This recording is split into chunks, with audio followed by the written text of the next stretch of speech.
Among the most important words in the Old Testament, and especially in the prophets, is justice. Like the English word, it has a range of meanings, some legal, some social.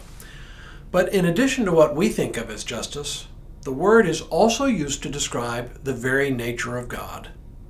If for no other reason than that, it is important to understand what this term means. Hello, I'm Stuart Baskin, pastor of First Presbyterian Church of Tyler, Texas, and this is your daily devotional for Friday, September 15th, 2023. For many of us seminary graduates, the word justice is almost inseparable from the word social. We talk about social justice to describe the kind of justice the Old Testament prophets spoke passionately about. I recently did a devotional where I read a passage from the prophet Amos. The passage ends with the powerful words, "But let justice roll down like waters, and righteousness like an ever-flowing stream." When Amos and the other prophets use the word justice, they are referring especially to the treatment of the poorest and the least powerful in society, people who are easy to take advantage of. Read through the prophets and you will find a laundry list of ways the people of Israel found to privilege the wealthy and powerful at the direct expense of the poor. This is what the prophets describe as injustice. Justice, on the other hand, is not about prosecuting the wealthy. It's not legal justice in the sense of justice handed down by a judge and jury. It is justice in the sense of treating all people equally, treating even the most humble with full and complete respect, treating the poor with generosity and understanding. Some people these days freak out at the very mention of the modern term social justice. They think it's some kind of Marxist plot.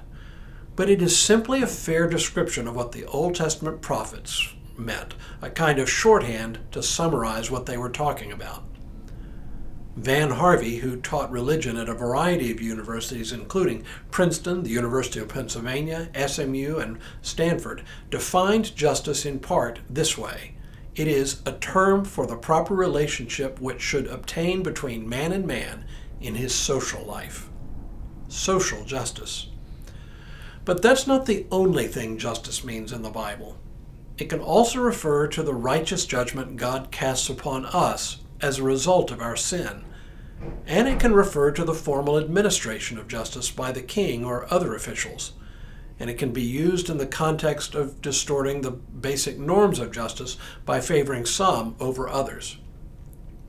Perhaps most importantly, though, it is used to describe who God is and what God does. In Deuteronomy 10 we read, "For the Lord your God is God of gods and Lord of lords, the great God, mighty and awesome, who is not partial and takes no bribe, who executes justice for the orphan and the widow, and who loves the strangers, providing them with food and clothing. You shall also love the stranger, for you were strangers in the land of Egypt." Justice, you see, is part of the very nature of God.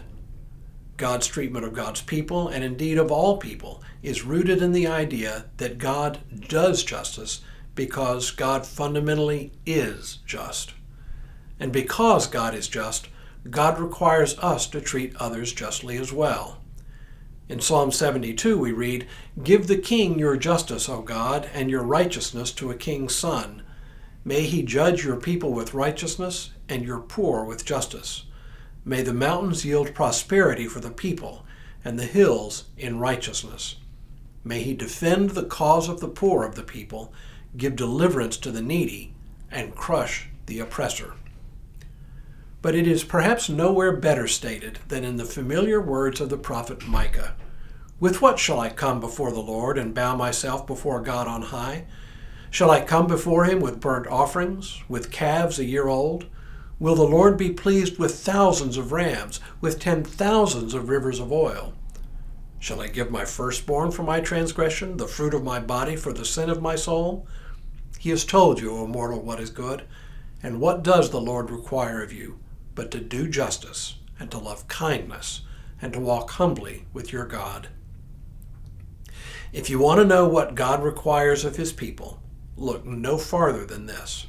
It is justice, the right treatment of all people, and especially the poor. Tomorrow, a related term, justification. But for now, may God continue to bless you and keep you in all that you do this day and in all the days ahead.